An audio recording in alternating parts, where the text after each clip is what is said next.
It occurred to me recently that I often speak about history and people on this channel, but I often don't talk that much about public policy, despite the fact that I have pretty strong public policy views. It just doesn't come up all that often. And that's why today I wanted to highlight something I saw and talk a little bit about it.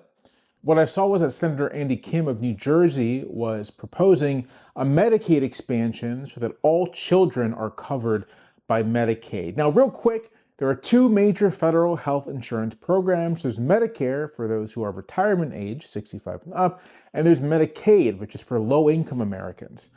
The 2010 Affordable Care Act, as it was passed, and this is Obamacare, Affordable Care Act, Obamacare, same law, as it was passed into law, included a Medicaid expansion that increased Medicaid eligibility for those, I believe, up to 200% of the poverty line. As it was originally designed, this Medicaid expansion was not voluntary, or it was kind of voluntary. The federal government, if you expanded Medicaid, would account for something like 90% of the cost for the next decade, and then you would have to be responsible on a tapered basis afterwards. The state would. If you didn't accept the expansion, then under the Affordable Care Act as written, you wouldn't receive any Medicaid funds. And Medicaid is a federal program that's administered by the states. And so the withdrawal of Medicaid funding would be disastrous. And this was a way basically to force all states to expand Medicaid. In its first Affordable Care Act decision back in 2012, the Supreme Court, in a 5-4 decision with an opinion written by John Roberts, said that this de facto forced Medicaid expansion was unconstitutional and said that states had to have a choice. And what happened, and for the record, I think that's not the case, what happened afterwards is that you had a bifurcation, basically for a decade, as Democratic-led states expanded Medicaid and many Republican-led states didn't. But over time, a lot of those Republican-led states have because it's just too good of a deal. It's free real estate. And now only a relative handful of states have an expanded Medicaid, although that's still quite bad. That's still tens of millions of Americans who don't get access to this program. Okay, so if I had it my way, and you could start from scratch, I'd go all the way back in time to 1935 and convince Senator Robert Wagner and Franklin Roosevelt to include in the Social Security Act a provision that would create a national health service paid for by the payroll tax. I would probably create a few national medical schools to try to greatly increase the supply of doctors and engage in a big public hospital building spree. That's what I would do. National health service, public facilities, publicly funded doctors, the whole 9 yards. As it stands, the way that the healthcare system developed is a product of a bunch of very contingent events. The failure in the 1940s and early 1950s of an attempt to build out a national health insurance program under Truman. The emergence of health insurance benefits and union contracts is an important negotiating tool. The growth of doctors' associations and private hospitals and private insurers, all these things create a situation where by the end of the 20th century, you have this deeply entrenched private healthcare system and these federal programs, Medicaid and Medicare, that are more or less designed to capture those people who cannot get health insurance on the private market. In the Affordable Care Act, you can think of that law as an attempt to strengthen the system for those who are outside of employer-provided insurance. So on one end, you get the Medicaid expansion, and then you get the exchanges and the subsidies and the like for people who are not eligible for Medicaid, but who still need to purchase private health insurance. And that's the market-based aspect of this. Now, when you're thinking of potential paths to attaining universal coverage, you basically have two options. One is to try to remake the entire system in one fell swoop, and that would be the Medicare for All option. And that has a lot of things going for it, right? It would kind of rip off the Band-Aid. But I think that the political experience of Truman-era health reform, which failed, of Clinton-era health reform, which failed in particular, I think those two experiences, as well as the enormous difficulty of getting the Affordable Care Act passed. Some of you watching this may not remember this, may not be old enough, but it was very difficult to get that into law. I think that does suggest that you can try the one fell swoop approach, and it may well succeed, but the combination of essentially restructuring the entire healthcare system plus a large tax increase you simply cannot pay for single payer on the backs of taxes on the rich. You do actually have to have a broad-based tax increase. I think that makes it just a politically difficult lift. Not that it's not worth doing, just it's going to be very hard.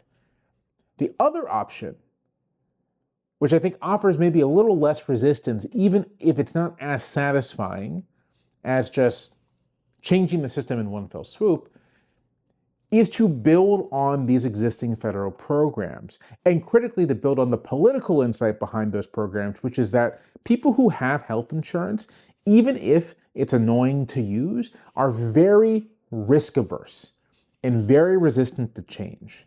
And that the political base for healthcare reform has long been with those who cannot attain employer-based health insurance, whether that's retirees who are outside of the employment system, whether that is low-income people whose jobs often don't provide health insurance, whether that's children. There's the state children health insurance program, which provides health insurance for young children, so on and so forth. For people who aren't touched by the private market or have a hard time getting into it, that has generally been the arena in which you've been able to make some major changes to the healthcare system.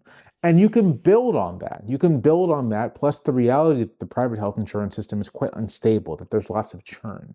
If you aren't going to change things in one fell swoop, in other words, you can achieve universal coverage under public programs through essentially a pincer movement. You might even say a temporal pincer movement. We're running a temporal pincer movement. A what? The pincer movement, but not in space, in time. That is, you raise Medicaid eligibility by income. Right now, it's at twice the poverty line. Make it 3 times the poverty line, 4 times the poverty line. Make it age-based so that everyone under 26, for example, this is Senator Kim's proposal, is automatically eligible for Medicaid. Increase the level of eligibility in order to capture more and more people whose jobs don't provide health insurance, or because of where they are in life, they're quite young, for example, may not be able to get access to decent health insurance. And then on the other end, you lower Medicare eligibility, which is age-based. You lower it to, say, 55.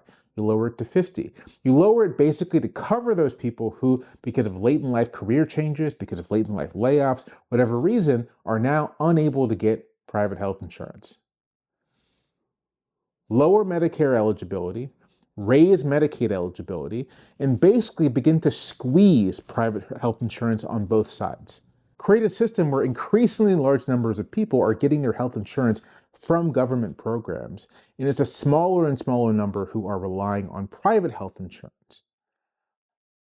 You could even include a public option on the private market so that employers who no longer want to deal with private insurers can buy into a public program, further increasing the squeeze. You would achieve universal coverage pretty quickly this way, and because it doesn't depend on disrupting the existing private health insurance system, you could probably get around some of the political opposition. It helps too that this is actually how a lot of European countries do it. Not that many countries have just a single government program. A lot of them have this combination of public programs for different categories of people and then a private market for many others. You'd have to do some other reforms, for example. You'd probably want to make Medicaid less state-based. You'd maybe even want to federalize Medicaid. You'd want to increase reimbursement rates for Medicaid as well, so that more hospitals accept Medicaid insurance. There are things you'd want to do, right? And you'd also have to deal with the supply problem when it comes to doctors and hospitals. You'd need to construct more hospitals, train more doctors. And that's going to be the hard thing, because part of what keeps doctor salaries high is the supply restriction. There are relatively few of them. You can increase the supply through immigration. I think it's a good idea, but that's going to run into a lot of political opposition as well. But the basic thrust of it, right? Raise Medicaid eligibility, lower Medicare eligibility, and provide a public option. Gets you very, very, very, very, very close to universal coverage and gets a lot of Americans in a public program. It's funny to think, actually, that these proposals were on the board for the ACA. The public option was removed by conservative Democrats. Democratic Senators Mary Landrieu, Blanche Lincoln, and Ben Nelson, who come from conservative states, successfully blocked the public option, even though the other 55 Democrats support it. course, the Medicaid expansion, the big one, was severed by the Supreme Court. And there was conversation about lowering the Medicare eligibility age, but conservative Democrats nixed that as well. So these ideas have been in circulation. And I think that if you're looking for a relatively straightforward and effective way to begin to change the healthcare system and get more people covered in public programs, this would be the way to do it.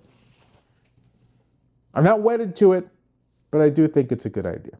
I think it's a good idea, and I'm standby. Anyway, those are some thoughts, some policy thoughts from me. Let me know what you think. I'll see you next time.